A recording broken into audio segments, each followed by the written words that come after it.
Pitaya.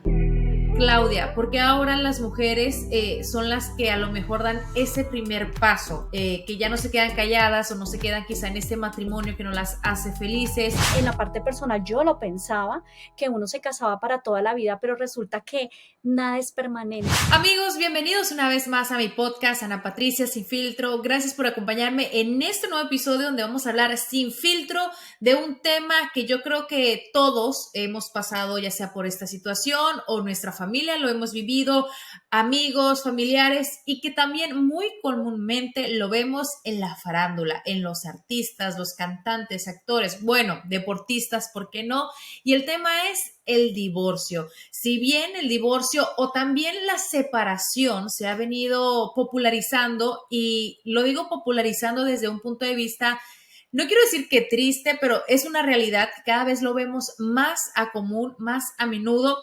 Sin duda alguna, el divorcio viene a ser titulares en grandes parejas, como lo ha sido el medio recientemente, con tres famosas conductoras en México: Galilea Montijo, Andrea Legarreta, Tania Rincón, tres conductoras que se están divorciando en estos momentos. Ellas compartieron esta noticia con mucho respeto después de tener largos matrimonios, familias con hijos, donde hay una separación desde el amor, el respeto, como lo mencionan ellas, pero también hay otras separaciones, como fue el caso de Shakira y Piqué, que a pesar de que no eran un matrimonio como tal, no hubo un papel de divorcio, sí era una familia en la cual ya tenían dos hijos, más de 10 años de relación, 12 aproximadamente, y bueno, esto vino a ser un escándalo mediático. Pero ¿qué sucede con el divorcio? Y lo hablamos de esta manera porque a pesar de que lo vemos con personas del medio, figuras públicas, todos en algún momento hemos conocido una pareja cercana que se está divorciando, o uno lo ha vivido en carne propia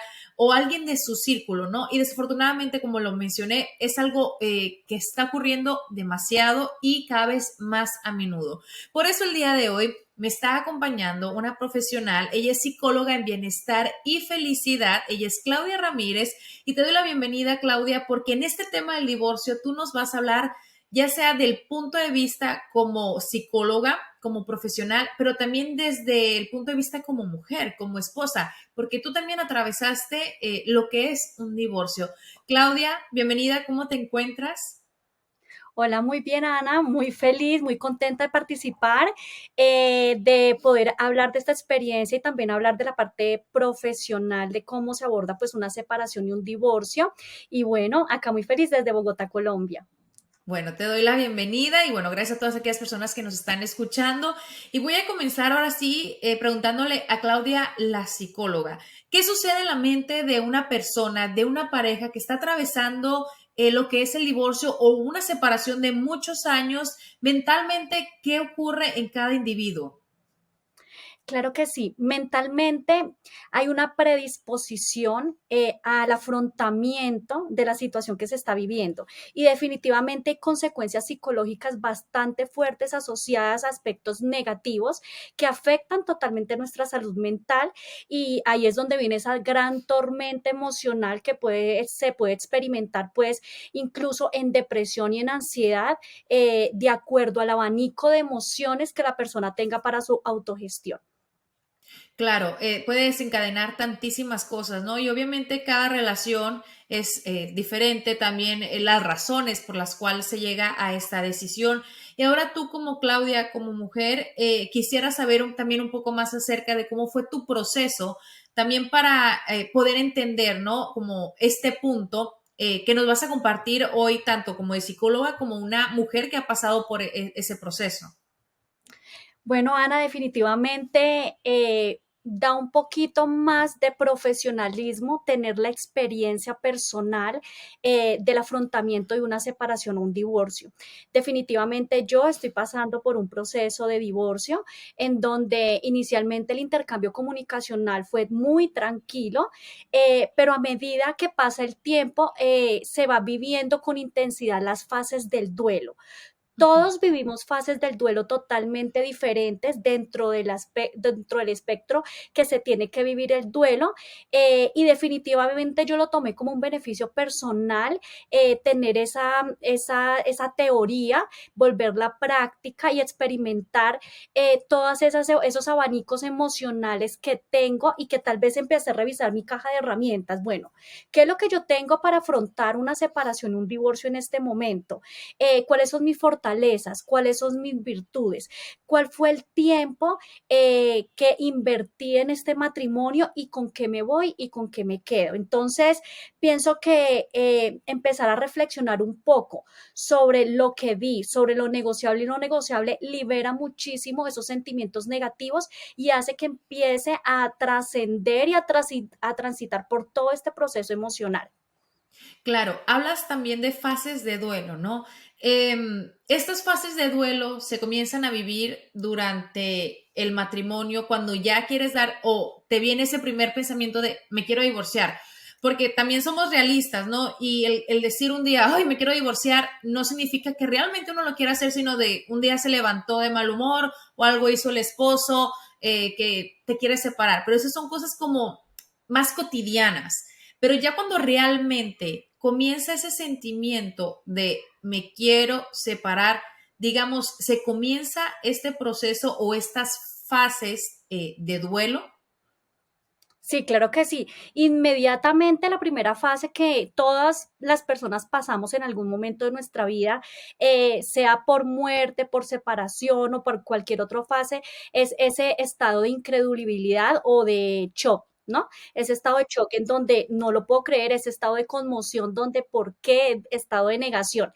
Quiero que todos sepan en este momento que una de las rupturas o una de las fases del duelo más complicadas de desarrollar, de procesar y de evolucionar es la ruptura amorosa. No quiere decir que el duelo por muerte u otro tipo de duelo sean no tan fuertes, pero definitivamente cuando nos enfrentamos a un duelo por ruptura amorosa sabemos que la persona está viva, que la persona está aquí y que el sentimiento sigue. ¿Mm? Entonces, hay unos mecanismos que nosotros los seres humanos desarrollamos como mecanismos de defensa y uno de ellos es el estado de shock o el estado de conmoción. Luego va pasando las fases y luego seguimos a la fase de insensibilidad. Y esa fase de insensibilidad es como una anestesia emocional, como, no siento nada, creo que fue lo mejor que pasó, en este momento no siento ni amor, no siento ni odio, no siento nada.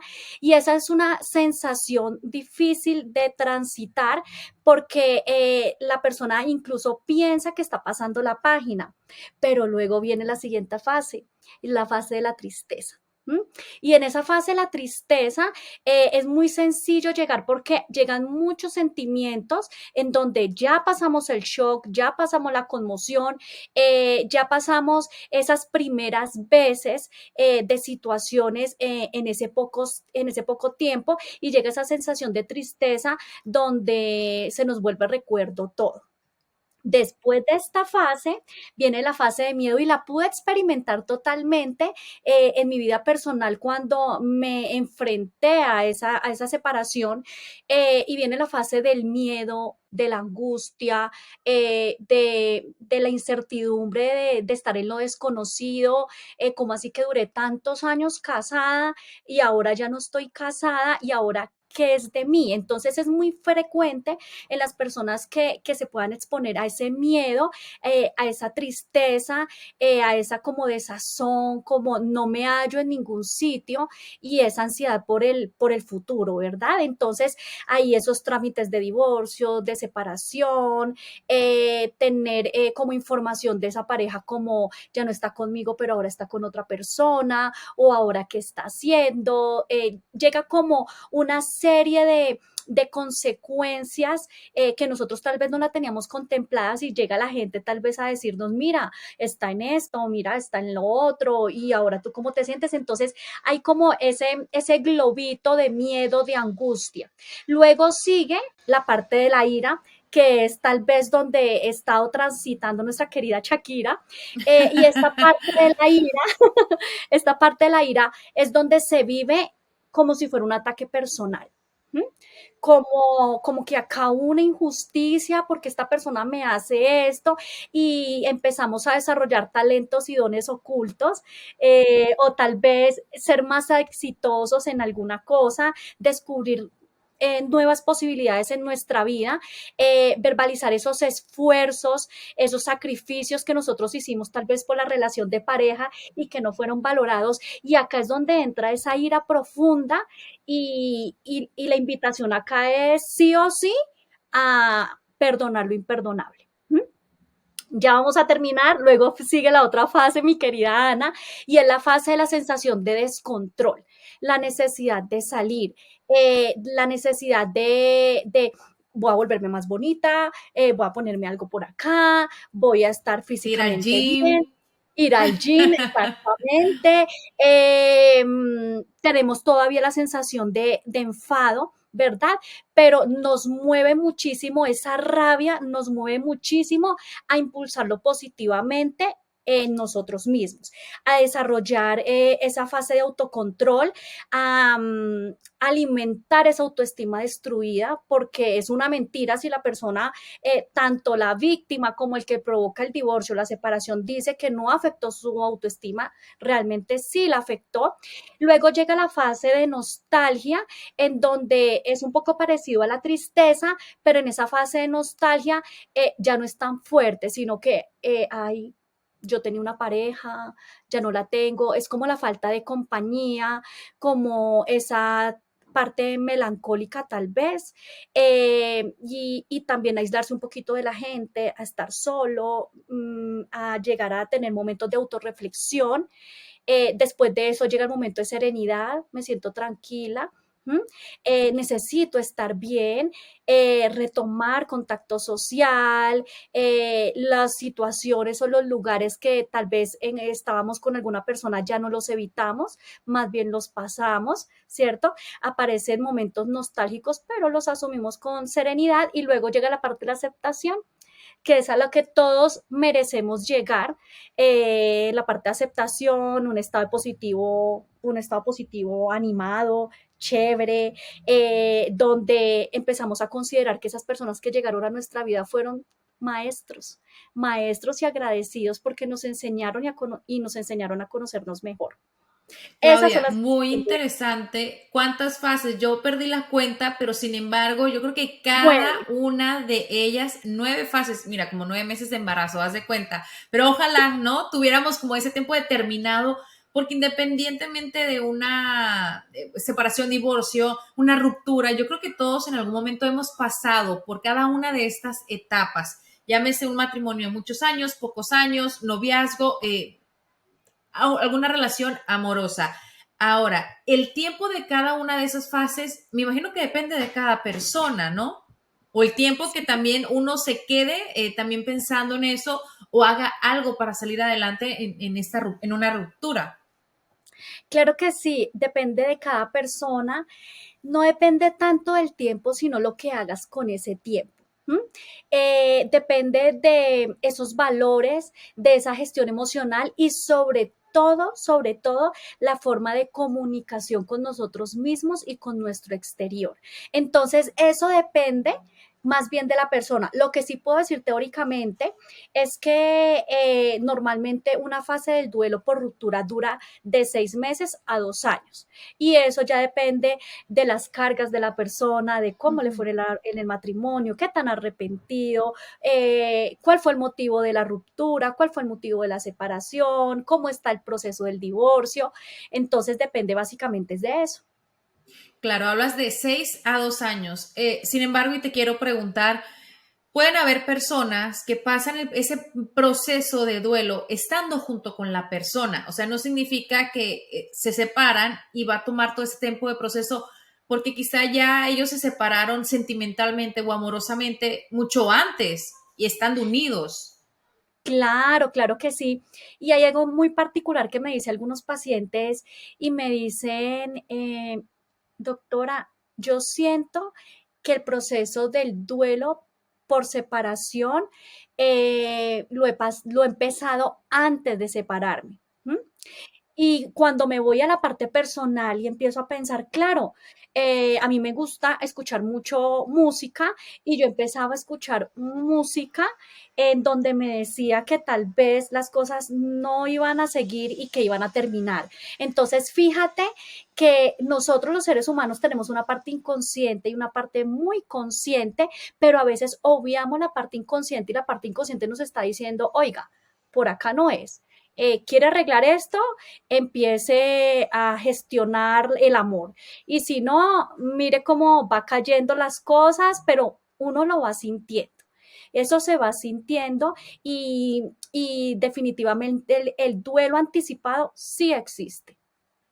Claro, ahora quiero obviamente regresar un poco a lo que es la relación de Shakira y Piqué, ¿no? Que tú mencionabas, quizá Shakira ahorita está en esta fase donde la ira o sacar los talentos de uno, imagínate, sacar, escribir tantas canciones, bueno, tres por ahora, la última, la más exitosa, o bueno, la del medio, o cada una de ellas a su manera. Regresando al tema de Shakira y Piqué, que no hubo un divorcio como tal, un papel que firmar, incluso, bueno, cada uno se queda con sus cosas, sí tienen lo que es la custodia de los hijos compartida, pero cuando no hay un papel que firmar o una separación como tal, me imagino que es un proceso un poco diferente, aunque eran una familia que vivían juntos, tenían dos hijos. Aquí hubo de por medio una infidelidad eh, pública, que me imagino que eso también es muy doloroso por los temas que ha sacado Shakira.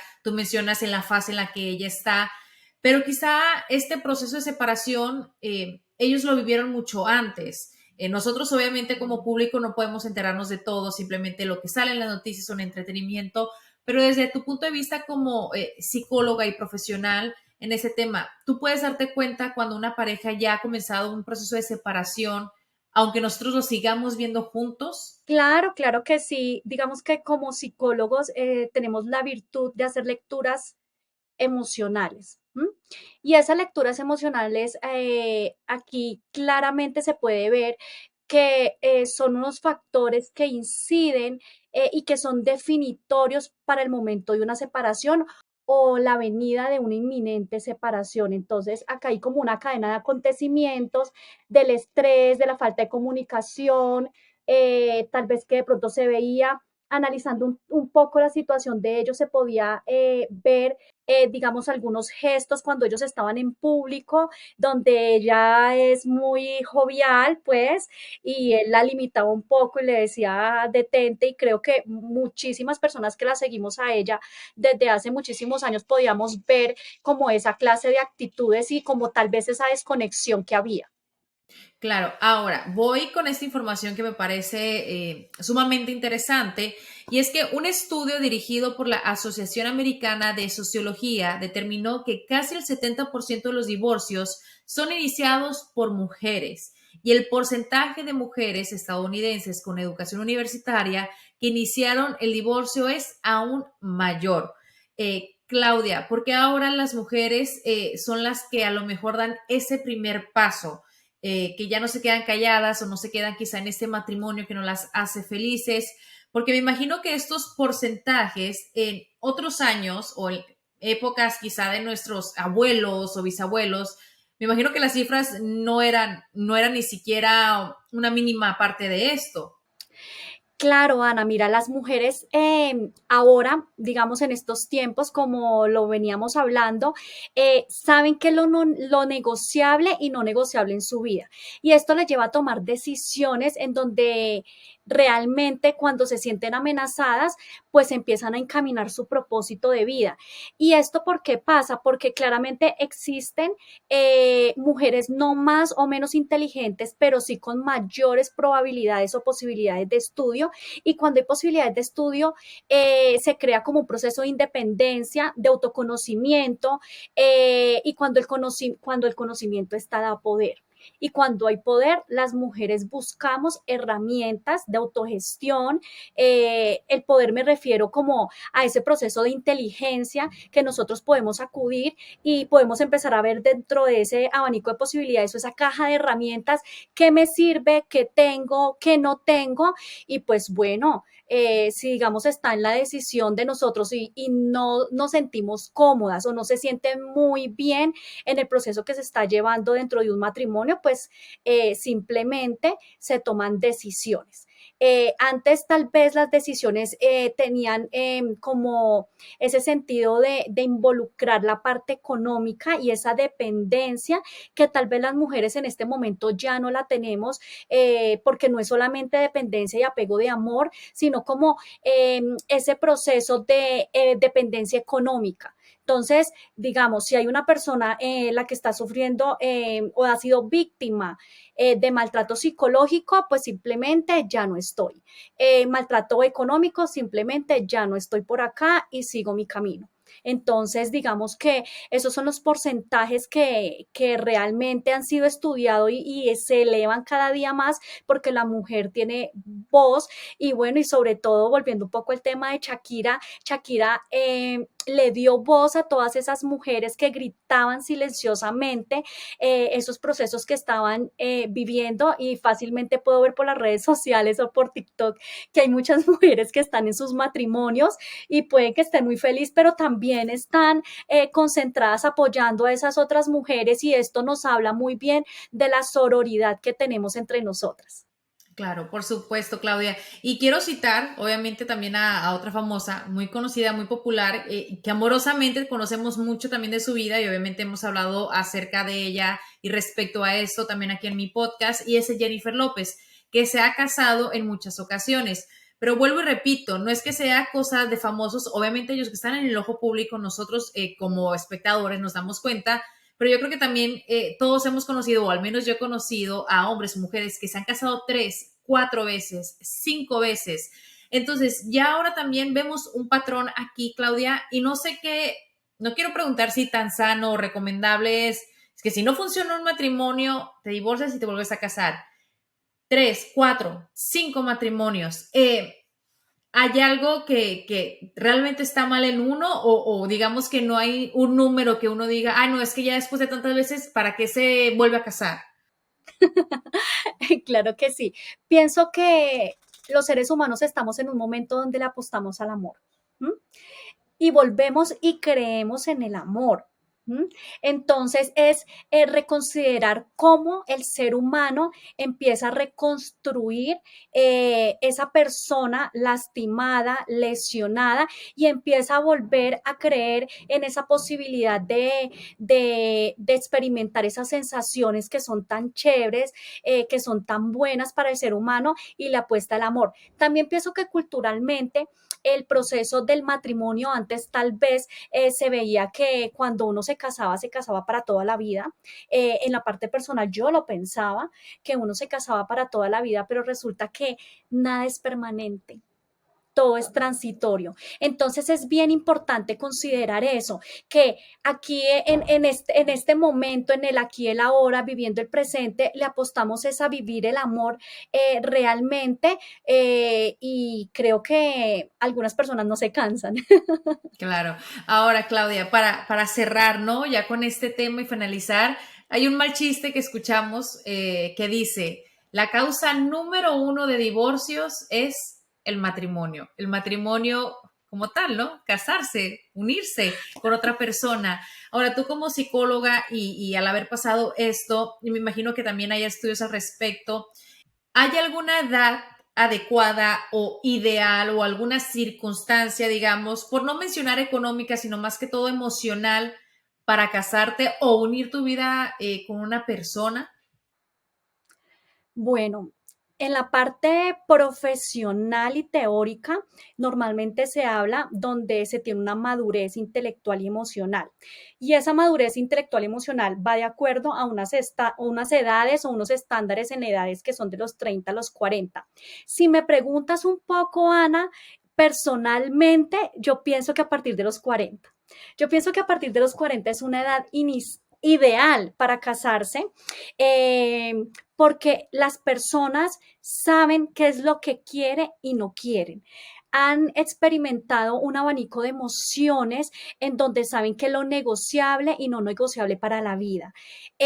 Tienen más seguridad, saben cuáles son sus fortalezas, saben cuáles son sus virtudes, saben tal vez cómo superar una crisis en un matrimonio, porque no es solamente me caso, sino me caso y cómo gestiono una crisis.